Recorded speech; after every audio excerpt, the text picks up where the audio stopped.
Përshëndetje shikues të nderuar dhe mirë se vini në këtë hapësirë informative këtu në News24, një fillimisht me zhvillimet kryesore të ditës së sotme.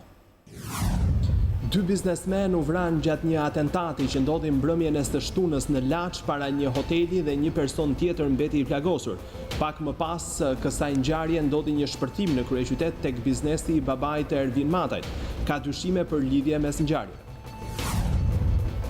Pak minuta pas ngjarjes në Laç, një shpërthim me lëndë plasëse ndodhi pranë një hoteli në pronësi të familjes Ervin Matës. Policia dyshon se kjo ngjarje mund të jetë një paralajmërim për 32 vjeçarin me precedent penal. Lënda plasëse prej 100 gramësh dyshohet se u hodh nga një makinë eci. Zbardhen detaje të reja nga abuzimi seksual me të mitërën për të cilën policia ka arrestuar 4 shtetas, mes tyre dhe 65 vjeçarin Abaz Doku. Ky i fundit ka pranuar autorsinë e ngjarjes në polici dhe e përndiqte vajzën prej një viti. Shënohen 15 raste të reja me Covid-19 gjatë 24 orëve të fundit në vendin tonë. Ministria e Shëndetësisë bën me dije se të prekur janë edhe 2 persona, pjesë e stafit mjekësor. Mbyllet shërbimi intern në QSUT. Numri të prekurve nga Covid-19 i kaloi 6 milion në të gjithë botën. Vendet më të goditura Shtetet e Bashkuara, Brazili dhe Rusia. Shumë vende vazhdojnë hapjen pas një izolimi që dëmtoi ekonominë. Teksa kanë mbetur pak orë deri në afatin e fundit për përmbylljen e reformës zgjedhore, Këshilli Politik mblidhet sot në orën 17, ku do të diskutohen propozimet e palëve për çështje që ende nuk është gjetur konsensus. Bira Korça e zezë ekskluzive në tregun shqiptar dhe atë ballkanik vjen për konsumatorin me përbërje 100% natyrale, me shije dhe vlera unike. Prej 14 vitesh në treg, bira Korça e zezë nje vetëm rritje të konsumit për shkak të vlerave të larta ushqyese dhe dobi prurse që ka për shëndetin. Protesta të dhunshme në Shtetet e Bashkuara për vdekjen e një afroamerikani në duart e policisë. Autoritetet vendosin gjendjen e ndalim qarkullimit ndërsa policia përdor gaz lotësielës ndaj protestuesve.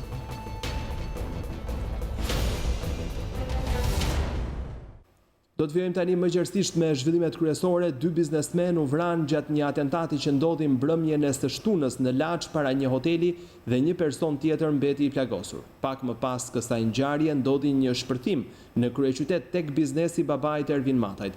Ka dyshime për lidhje mes ngjarjeve. 2 të vrarë dhe një i plagosur është bilanci i breshërisë të plumbave që u derdhën në oborrin e një hoteli mbrëmjen e së shtunës në Laç. Si pasojë e shkëmbimit të zjarrit, mbeti i vdekur Bujar Lika, 37 vjeç, i njohur edhe me mbiemrin Hasani, dhe i plagosur rënd mbeti Paulin Gjergji, 53 vjeç, i cili humbi jetën disa orë më vonë.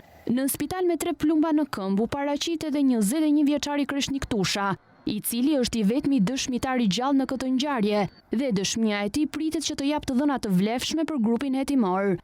Në Lezhë dhe Kurbin, policia ka shoqëruar rreth 30 persona të dyshuar që kanë dijeni për ngjarjen. Janë sekuestruar dhe shumë pamje të kamerave të sigurisë që mund të kenë kapur autorin e kësaj ngjarjeje. Policia ka dyshime të forta se edhe autori mund të jetë plagosur pasi në dorën e viktimës Bujar Lika është gjetur një armë zjarri tip pistolet që ka kryer qitje. Dyshohet se ai ka qenë shënjestër i këtij atentati, pasi nga protagonistët e kësaj ngjarjeje është i vetmi me precedent penal. Ndërsa viktima tjetër, Paulin Gjergji, është i njohur në fushën e biznesit pasi ka pasur në pronësi një kazino në zonën e ish-bllokut. Pista e parë hetimore ngritur nga policia është ajo e një atentati për akmarrje në lidhje me ngjarjet e kaluara. Bujar Lika ka qenë i përfshirë në vrasjen e vitit 2015 në zonën e Linzës, ku në parkingun e një restoranti u ekzekutua me plumë në kokë Anton Nikaj. Pas një betejë ligjore me drejtësi në vitin 2016, ai mundi të siguroj pafajësinë nga gjykata e apelit. Lika është i njohur edhe për lidhje të forta miqësore me kreun e një grupi kriminal kryesisht në fushën e lojrave të fatit. Pak minuta pas vrasjes së tij në Laç, në kryeqytet, pati një shpërthim me lëndë plasëse në biznesin e familjes së Ervin Matës. Megjithse nuk ka prova për të faktuar nëse ngjarjet kanë lidhje me njëra tjetrën, policia po heton në këtë drejtim, pasi Mata dhe grupi kriminal me të cilin kishte lidhje viktima Bujar Lika kanë pasur një përplasje të mëparshme në 4 tetor 2018 në zonën e ish-bllokut, ku viktim mbeti Fabian Gaxha dhe u plagos Ervis Martinaj dhe Elion Hato. Pas ngjarjes në Laç, një shpërthim me lëndë plastëse ka ndodhur pranë një hoteli në pronësi të familjes Ervin Matës. Policia dyshon se kjo ngjarje mund të jetë një paralajmërim për 32 vjeçarin me precedent penal. Lënda plastëse prej 100 gramësh dyshohet se u hodh nga një makinë në ecje. Një shpërthim i fuqishëm ka tronditur banorët e rrugës së Dibrës mbrëmjen e të shtunës në kryeqytet. Menjëherë pas njoftimit, në vendngjarje kanë ardhur forca të shumta policore, të cilët kanë bërë rrethimin e zonës si dhe kthyrjen e vendit të ngjarjes. Nisur nga gropa që ka bërë lënda plastëse pranë një hoteli, dyshohet se është përdorur rreth 100 gram lëndë plastëse. Si pasojë e shpërthimit, ka pasur dëme materiale në 2 objekte, në hotelin dhe në lokalin bar kafe që është ngjitur. Të dyja objektet kanë xhama të thyer, por asnjë dëmtim tjetër qoftë në materiale ashtu edhe në njerëz, pasi të dyja objektet kanë qenë të mbyllura pasi ngjarja ka ndodhur rreth orës 22:30. Burime nga policia thonë se ky mund të jetë një paralajmërim për pronarin e hotelit, pasi ai rezulton të jetë Ervin Mata, një person me precedent penal. Ndërkohë që do të jenë në zbardhje të kamerave të sigurisë, qoftë të hotelit, ashtu edhe të lokalit, që do të çojnë në zbardhjen e plot të ngjarjes, si edhe në identifikimin e autorit. Paraprakisht dyshohet se lënda plastëse të jetë hedhur nga një makinë në ecje. Në 4 tetor të vitit 2018, Ervin Mata u përfshi në një shkëmbim zjarri në një lokal në zonën e ish-bllokut, ku mbeti viktim Fabian Gaxha dhe u plagos Elion Hato dhe Ervis Martinaj. Për këtë ngjarje Mata u vedorzua në mars të vitit të kaluar para drejtësisë, e cila po e heton atë në gjendje të lirë, ndërsa vijon të jetë në kërkim truproja i tij Merviol Bilo. Zbardhen detaje të reja nga abuzimi seksual me të miturën, për të cilën policia ka arrestuar 4 shtetas, mes tyre dhe 65 vjeçarin Abbas Doku. Ky fundit ka pranuar autorsinë e ngjarjes në polici dhe e përndiqte vajzën prej një viti. Detaje të reja janë hedhur në dritë nga abuzimi seksual i 4 personave me të miturën në Babru. Mësohet se historia tronditëse ka nisur një vit më parë, kur 65 vjeçari Abbas Doko, roje i shkollës, përndiqte të miturën kur ajo ishte në klasën e 8. Doku është pushuar para disa muajsh nga shkolla dhe ka vijuar për ndjekje ndaj vajzes në lagjen e saj. Ai e shantazhonte vajzën duke thënë se dinte historinë intime që ajo ka patur në shkollë. Dhe një rast ai ka shkruar emrin dhe fjalë ofenduese pranë banesës së saj. Në kërcënim dhe dhunë psikologjike, e mitura ka kryer marrëdhënie seksuale me 65 vjeçarin, i cili raportin e filmoi me celular dhe më pas ia dha fëmijët të tij 20 vjeç. Ky i fundit në kërcënimin e publikimit të videos intime, abuzoi seksualisht me të dhe më pas u dha filmimin dy shokëve të minorenes, përkatësisht 16 dhe 15 vjeç, të cilët po ashtu jetonin në atë lagje. Aparatet celulare të 65 vjeçarit dhe 20 vjeçarit janë sekuestruar nga policia në cilësinë e provës materiale.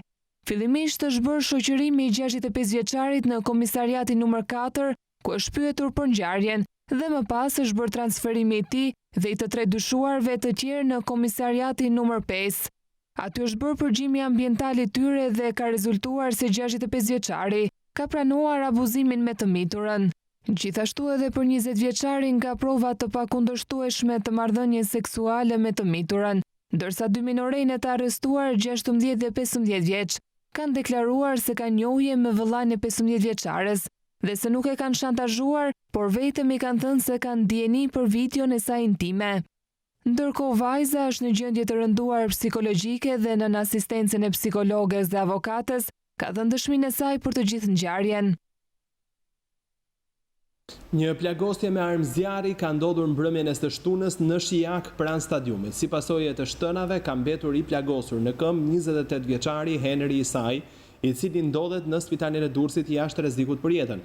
Nuk dihen ende rrethanat dhe motivet e kësaj ngjarje, ndërkohë që forcat e policisë dhe grupi hetimor po punojnë për sqarimin e rrethanave dhe identifikimin dhe kapjen e autorit. Policia ka ngritur pika kontrolli dhe po krihet zonas dhe po sekuestrohen kamerat e sigurisë.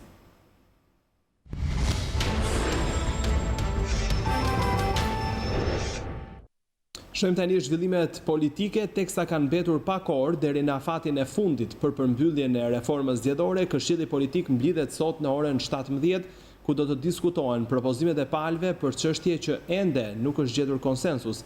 Majoranca dhe opozita mbeten shumë larg arritjes së kompromisit sa i takon dy çështjeve të rëndësishme: identifikimi biometrik i zgjedhësve dhe depolitizimi i administratës zgjedhore. Opozita e bashkuar këmbgul që identifikimi biometrik i zgjedhësve të shtrihet në të gjitha qendrat e votimit si mas për parandalimin e manipulimeve zgjedhore. Por, për majorancën, një gjë e tillë është e pamundur, nisur edhe nga opinioni i ekspertëve të Odirit, pasi procesi mund të bllokohej. Palët janë në kahe diametralisht të kundërta edhe për çështjen e administratës. Majoranca mbështet depolitizimin e plot të saj, ndërkohë që opozita nuk e pranon variantin me argumentin se ajo do të ishte një administratë zgjedhore e përbërë nga militantë socialist që lehtësisht do manipulonin zgjedhjet.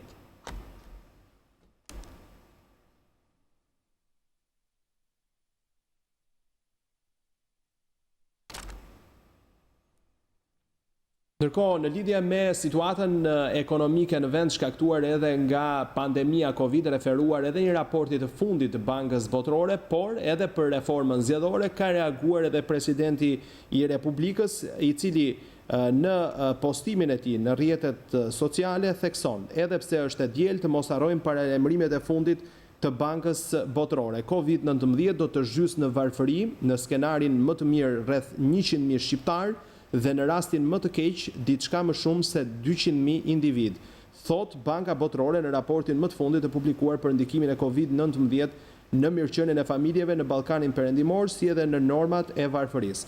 Banka Botërore parashikon disa skenar të ndryshëm, sipas të cilëve të varfrit në Shqipëri mund të ngjiten në 39.6% të popullsisë në rastin më të mirë dhe deri në 43.6% në skenarin më të rënd. Në të dyja skenarët, Shqipëria do të vijonte të ishte vendi me normën më të lartë të varfërve në raport me popullsinë në rajon. Ndërkohë, sa i referohet pjesës së reformës zgjedhore, presidenti shkruan: ndaj sot të gjithë presin nga palët të mbajnë premtimin e tyre për konsensus, jo vetëm kaq, pasi edhe kjo është shumë pak, të mos kenë më frikë nga vota e lirë dhe barabartë e qytetarëve të vendit dhe t'u japin mundësi të shprehen jo vetëm për partitë, por edhe për deputetët që këta të mos heshtin më në parlament e të vazhdojnë të ngrenë duart për ligje e politika që shtojnë varfërinë në vend dhe favorizojnë vetëm një grusht oligarkësh dhe politikanësh që kurrë s'duan të japin llogari dhe të mbajnë përgjegjësi.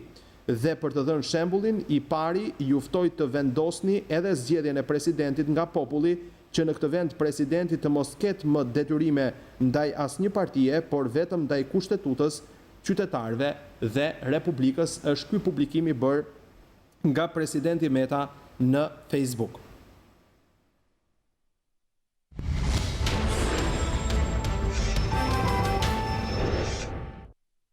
Shënohen 15 raste të reja me Covid-19 gjatë 24 orëve të fundit në vendin tonë. Ministria e Shëndetësisë bën me dije se të prekur janë edhe 2 persona, pjesë e stafit mjekësor. Gjithashtu, ka patur një rritje të numrit të shtruarve në spitalin infektiv, ku 4 persona janë në terapi intensive, njëri prej të cilëve është i intubuar. Ulet kurba e të prekurve nga koronavirusi krahasuar me një ditë më parë në vendin tonë. Gjatë 24 orëve të fundit janë shënuar 15 raste të reja me Covid-19, duke quar në 1136 numrin e total të prekurve. Ministria e Shëndetësisë bën me dije se 11 raste pozitive janë shënuar në Tiranë, 3 në Krujë dhe një rast në Kamëz, ndërsa nga stafi mjekësor 2 persona kanë rezultuar pozitiv. Gjatë 24 orëve të fundit janë testuar 225 qytetarë të dyshuar të prekur nga Covid-19 dhe janë konfirmuar 15 raste pozitive. Nga totali të prekurve të identifikuar 24 orët e fundit, 11 janë kontakte të rasteve të mëparshme të konfirmuara më parë si pozitiv, ndërsa për 4 rastet e tjera po vazhdon hetimi epidemiologjik. Janë testuar 35 personel shëndetësor, nga të cilët kanë rezultuar pozitiv 2 raste. Ministria e Shëndetësisë deklaron se në 24 orët e fundit janë shëruar 15 qytetarë, ndërsa është rritur numri të shtruarve në spitalin infektiv. Në këtë spital 4 persona ndodhen në terapi intensive, njëri prej të cilëve është intubuar. Në 24 orët të fundit janë shëruar 15 qytetarë, duke çuar në 872 numrin e të shëruarve.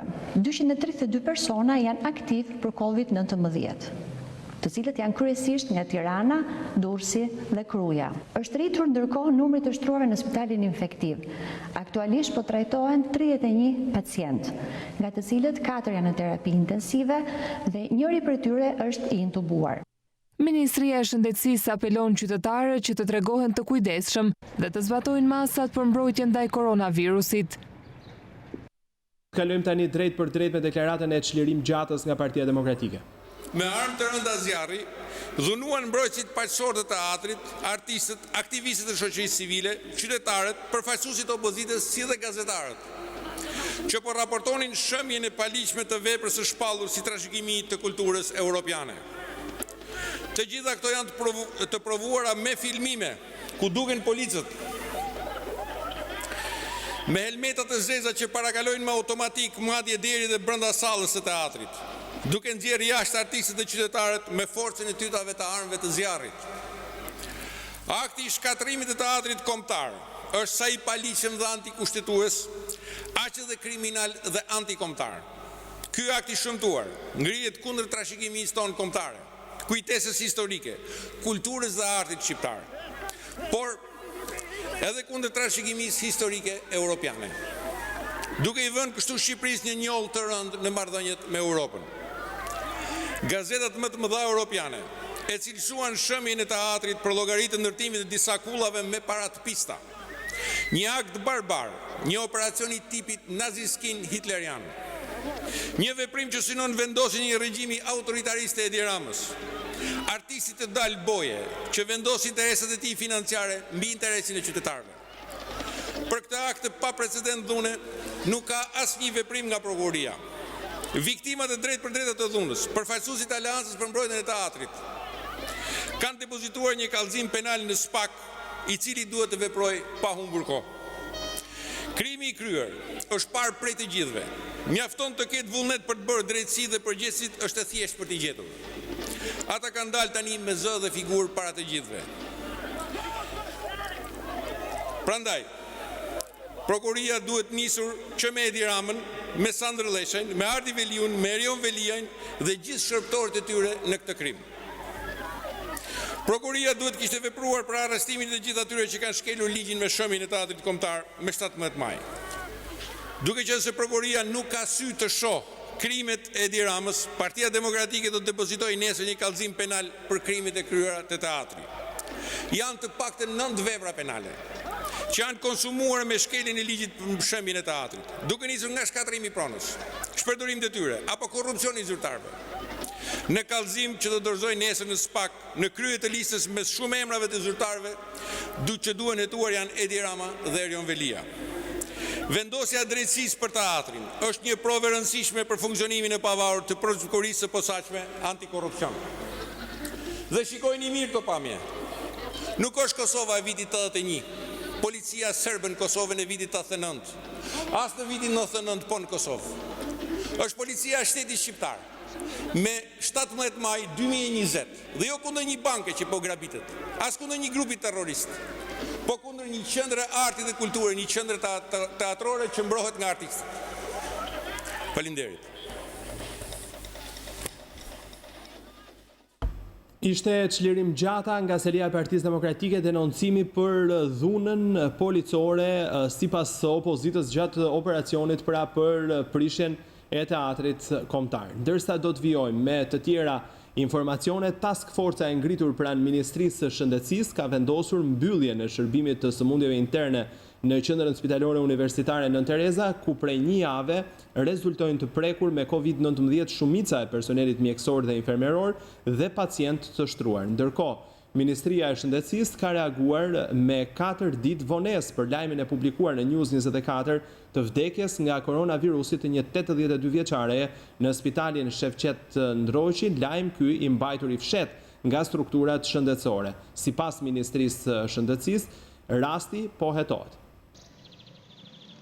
Që nga mesdita e ditës së shtunë, shërbimi i sëmundjeve interne në qendrën spitalore universitare Nën Tereza është mbyllur përkohësisht si shkak i infektimit të shumicës së personelit mjekësor dhe pacientëve të shtruar. Mbyllja e këtij shërbimi ka ardhur me një vonesë një javore nga zbulimi i infermieres së infektuar me COVID-19, që dyshohet se ka infektuar 26 kolegë të saj brenda dhe jashtë shërbimit të mjekësisë interne, si edhe 14 pacientë të shtruar. Nga një hetim i thellë epidemiologjik, rezulton se ndër rastet e reja, 13 janë të prekur në QSUT, kontakte të një infermiereje rezultuar pozitiv 2 ditë më parë e infektuar jashtë spitalit.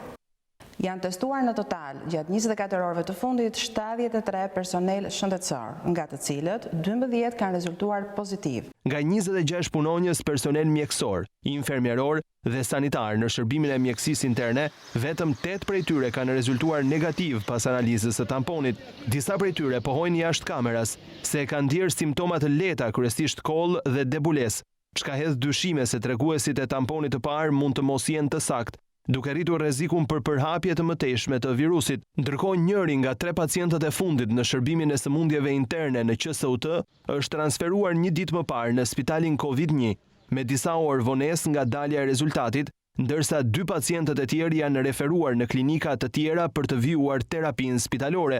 Nga momenti i shpërthimit të infeksionit viral në QSUT, 5 punonjës të personelit mjekësor e infermieror dhe 5 pacientë të shërbimit intern janë shtruar për kurim në spitalin COVID-1, ku një prej pacientëve ndodhet në gjendje kritike i intubuar. ISHP deklaron se po vijon hetimin epidemiologjik brenda spitalit më të madh në vend, duke shtrirë atë në disa shërbime, si edhe në spitalin Shefqet Ndroqi, ku në 5 ditët e fundit janë zbuluar 2 raste të reja të COVID-19 që kanë lidhje me shërbimin tani më të mbyllur në QSUT. Një prej tyre është edhe rasti publikuar në News24, i vdekjes së një gruaje 82 vjeçare, 4 ditë më parë në sanatorium, i paraportuar si rast COVID nga Ministria e Shëndetësisë. Në lidhje me ndërimin e jete të një 82 vjeçare në Spitalin Universitar Shefqet Ndroqi, e cila vuanda nga fibroza pulmonare, stadi fundit, sqarojmë se 82 vjeçaria ka jetuar vetëm disa orë. Analiza për koronavirus ka rezultuar pozitive pas vdekjes. Stafi i spitalit Shefqet Ndroqi po merr masa për të analizuar nëse shkaku i vdekjes ishte nga koronavirusi apo jo. Kryetari i Partisë Demokratike Lulzim Basha ka zhvilluar një takim me përfaqësues të dhomës tregtisë dhe industrisë. Lideri demokrat shprehet se përfaqësuesit e dhomës tregtisë i shprehen shqetësimin se paketa 1 dhe 2 të ndërmarra nga qeveria kanë qenë jo efektive dhe me një ndikim të papërfillshëm tek biznesi. Për të kapërcyer krizën, Basha thot se ka zgjidhjen dhe një plan të qartë për rimëkëmbjen ekonomike, por më parë kërkon largimin e Edi Ramës nga pushteti. Unë dhe opozita e kemi një plan konkret për rimëkëmbjen ekonomike të vendit dhe rritjen e punësimit të shqiptarëve. Ky është prioriteti absolut i programit ton, ku përveç ndihmës financiare për të kapërcyer krizën, ne do të ofrojmë edhe instrumentat dhe financimin e duhur për ekonominë prodhuese, uljen e taksave, luftën ndaj monopoleve dhe klientelizmit, si edhe mbështetjen dhe financimin e projekteve madhore ekonomike që do krijojnë punësim dhe mirëqenie për shqiptarët, deklaron Basha. Kreu i grupit parlamentar të Partisë Socialiste Tauland Balla ka inspektuar kanalet vaditëse të zonës së Elbasanit, i shoqëruar nga kreu i bashkisë. Ai ka theksuar rëndësinë e mbështetjes së familjeve të varura nga bujqësia pas situatës me COVID-19. Balla ka përsëritur sërish konsumimin e produkteve shqiptare. Kryetari i grupit parlamentar të Partisë Socialiste Tauland Balla, i shoqëruar nga kryetari i bashkisë Gledian Llatja, ka inspektuar punimet për vënien në punë të kanaleve vaditëse në Elbasan. Ai u shpreh se duhet të bëjmë çdo gjë për të mbështetur familjet që kanë lidhur jetesën e tyre në fshat me prodhimin bujqësor. Të gjitha prodhimet bujqësore të 2 bashkive të Elbasanit dhe Cerrigut varen nga ky kanal, i cili është një prej kanaleve vaditëse më të mëdha në Shqipëri, i cili furnizon me ujë vaditës 10 mijëra hektar dhe për këtë arsye është domosdoshme, ndërkohë që edhe kanali tjetër, ai polisturin është po aq i rëndësishëm sepse një pjesë e banorëve e kanë të domosdoshme dhe kanë shumë prodhime për këtë arsye furnizim me ujë vaditës vazhdueshëm është i domosdoshëm. Edhe mirëmbajtja e kanaleve dytësore, dhe atyre në çdo fshat është i domosdoshëm gled dhe prandaj duhet që të gjitha njësitë e përkujdesjes dhe të mirëmbajtjes duhet të jenë të gjitha në terren, sepse ajo që është shumë e rëndësishme në këtë situatë post-Covid është që ne duhet të bëjmë gjithçka për të rritur prodhimin bujqësor në vend. Ballashtoi se deficiti i krijuar për shkak të pandemisë mund të rikuperohet sadopak me një rritje të prodhimit bujqësor. Në këtë kontekst doja t'i thoja kujdo që na dëgjon, blini sa më shumë mallra shqip dhe konsumoni dhe hani mallra shqip. Sektori i bujqësisë sipas Taulant Ballës duhet të ketë mbështetjen më të madhe. Bira Korça e zezë ekskluzive në tregun shqiptar dhe atë ballkanik vjen për konsumatorin me përbërje 100% natyrale, me shije të pakrahasueshme dhe me vlera unike. Prej 14 vitesh në treg, bira Korça e zezë një vetëm rritje të konsumit për shkak edhe të vlerave të larta ushqyese dhe dobi prurse që ka për shëndetin. Që prej vitit 1928, bira Korça mbetet e preferuara e shqiptarëve dhe e vlerësuar nga turistët dhe vizitorët e huaj.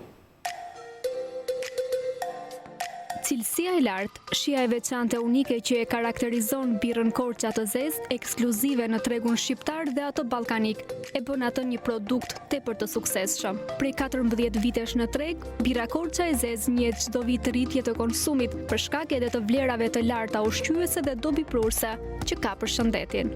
Kjo birë me ngjyrë karakteristike kafe të errët, me të kuqërrent e me shkum të plotë. Ka një karakter të veçantë, me një shije unike e cila vjen nga kombinimi i maltave cilësore me shije karameli dhe të pjekur, harmonizuar nga varietete të përzgjedhura të lupullës, me aromë dhe idhësim mesatare, prodhuar me ujin e kristal të burimeve të malit moravës. Mos përdorimi i shtesave dhe i konservantëve, niveli i lartë i proteinave që përmban, janë elemente të veçantë të birrës Korça e zezë. Ajo kryeson jo vetëm për vlerat ushqyese, por edhe ndihmën që i jep rigjenerimit të qelizave të dëmtuara dhe forcimit të sistemit imunitar. Nuk përdoren të kjo birë shtesa dhe konservant dhe përmban një nivel të lartë proteinash, polifenolesh, antioksidantesh dhe kriprash minerale. Kjo e bën këtë birë të pakrahasueshme për vlerët e saj ushqyese, si dhe ndihmën që i jep rigjenerimit të qelizave të dëmtuara, qarkullimit të gjakut dhe forcimit të sistemit imunitar në organizëm.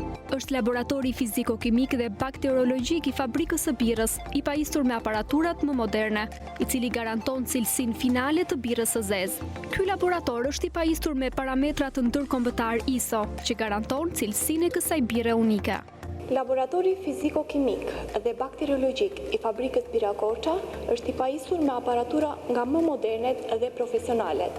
Në laboratorin tonë kryhet monitorimi pa ndërprerje i të gjithë parametrave teknologjik, që nga pranimi dhe përzgjedhja e lëndëve të para cilësore deri tek produkti përfundimtar. Eksperienca 92 vjeçare dhe investimet do vazhdojnë ta mbajnë birën Korça lider në tregun shqiptar, gjithmonë duke plotësuar kërkesat. Me teknologjinë më bashkëkohore, fabrika e prodhimit të birrës Korça është në fazën e dytë të zbatimit të programit të saj madhor për zgjerimin e kapaciteteve prodhuese, si një nevojë plotësimi të kërkesave në rritje të konsumatorit për produktet e saj. Eksperjenca 92 vjeçare, investimi modern, projektet e reja, përkushtimi i stafit dhe vizioni i grupit drejtues, do të vazhdojnë ta mbajnë fabrikën Bira Korça lider në tregun shqiptar të prodhimit dhe të tregtimit të birrës.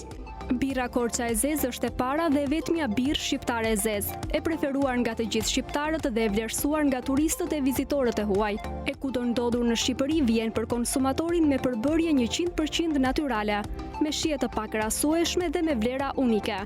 Garanci për një sukses të padiskutueshëm dhe afatgjatë në tregun shqiptar. Ekonomia është një ndër sektorët më të goditur nga pandemia e koronavirusit, po Gradeci është një ndër qytetet ku shumica e familjeve mbahen nga të ardhurat prej turizmit. Ish deputeti i Partisë Demokratike Klevis Balliu, gjatë një vizite në Pogradec u shpreh se qeveria Rama nuk ka asnjë paketë ndihme për këtë qytet dhe se ai rezulton të jetë edhe më i prekuri ekonomikisht. Pandemia e koronavirusit ka ndikuar ndjeshëm në jetën e gjithë secilit si dhe në ekonominë e vendit. Me lehtësimin e masave në zonat e gjelbra, bizneset po bëjnë përllogaritjet e humbjeve nga kjo pandemi.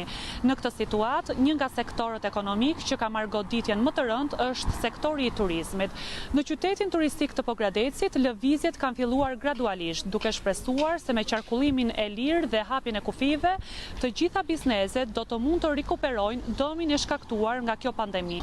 Lëvizja ka qenë e paktë, xhiroja kuptohet edhe xhiroja e paktë, nuk ka lëvizje, presim që të hapet puna, nuk e dim, shpresojmë, pavarësisht se Pogradeci është shumë i vogël edhe turista ka pak, por shpresojmë gjithmonë shpresa. Mesatarisht njerëzit hyjnë dhe dalin, plus shikojnë më shumë për rëndësinë e çmimit. Çmimi jonë shkon kurus, ne nuk e lëvizëm. Normal se humbja dihet se ishim afërsisht një muaj e gjysmë sipas rregullores të ligjit. Shpresojmë për një biznes edhe puna të eci sa më mirë. Në prag të sezonit turistik në Pogradec këtë të shtun ka qenë edhe ish-deputeti i Partisë Demokratike Klevis Balliu, i cili tha se qeveria Rama nuk ka asnjë paketë mbështetëse për turizmin, e veçanërisht për qytetin e Pogradecit. Është kritike situata e turizmit. Nuk ka absolutisht në paketën e turizmit, nuk ka absolutisht asgjë për Pogradecin. Ku është paketa e turizmit sot? Sa fonde janë alokuar për turizmin sot në Pogradec? Zero fonde për Pogradecin. Në qoftë se ato 30 milionë euro do ishin dhënë sot për turizmin këtu në Pogradec, qyteti i Pogradecit sot do ishte i mbushur me njerëz. Këtë krim makabër e ka bërë Edi Rama vetëm për një arsye, për të vjedhur. Dhe këto nuk janë teza politike. Të shohim pak, a ndaloi turizmi, a ndaluan bizneset lokale dhe gjithçka. Vetëm një gjë nuk ndaloi, vjedhja. Tek teatri shkoi e shëmbi për të vjedhur. Është koronavirus që nuk ka bërë asnjë investim për Pogradecin. Nga ana tjetër, nënkryetari i Bashkisë së Pogradecit tha se janë marrë disa masa lehtësuese për bizneset, si zërimi i tarifave vendore për 2 muaj për bizneset, por edhe reduktimi i tarifave për hapësirat e plazheve. Bashkia e Pogradecit nga ana e saj ka marrë masa përkatëse, duke përjashtuar nga tarifat vendore gjithë biznesin për muajt prill dhe maj, në kohën e pandemisë. Ne me vendimin e Bashkia kemi reduktuar tarifat për shfrytëzimin e këtyre hapësirave publike, për të ardhur në ndim biznesi që të shfrytëzojë këto hapësira. Ne kemi marrë masa duke filluar një aksion, po them, në të gjithë vijin breg liqenore për hapjen e plazheve të reja, për pastrimin.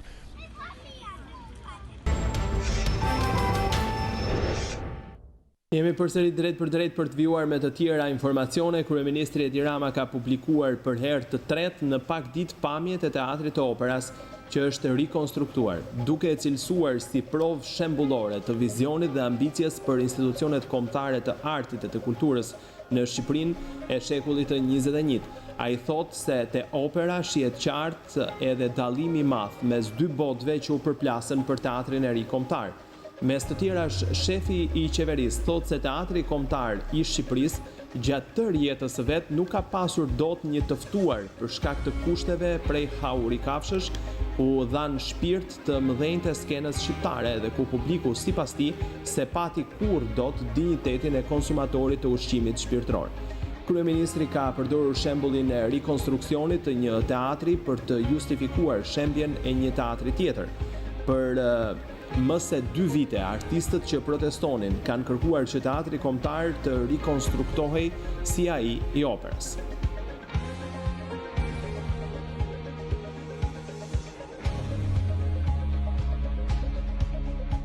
Një banesë u dëmtua nga flakët në fshatin Kuqar të Patosit, teksa bashkë me banesën u dogj edhe një automjet dhe stalla e shpendëve. Policia tha se ngjarja ishte aksidentale, por pa bërë të ditura shkaqet që sollën ngjarje. Një banesë në fshatin Kuqar të bashkisë së Patosit u përfshi nga flakët në dogdhir të mëngjesit të së dielës. Zjarri në banesën e Irfan Rapaj fatmirësisht nuk ka shkaktuar dëme në njerëz, ndërkohë që dëmet materiale janë të shumta. Si pasojë e zjarrit janë dëmtuar veç banesës dhe një automjet, magazina aty pranë dhe shpendët e familjes. Të afërm të familjarëve tregojnë se zjarri ka lënë pas dëme të konsiderueshme. Sa i gjithë kjo zhurmë kur shiko zjarr.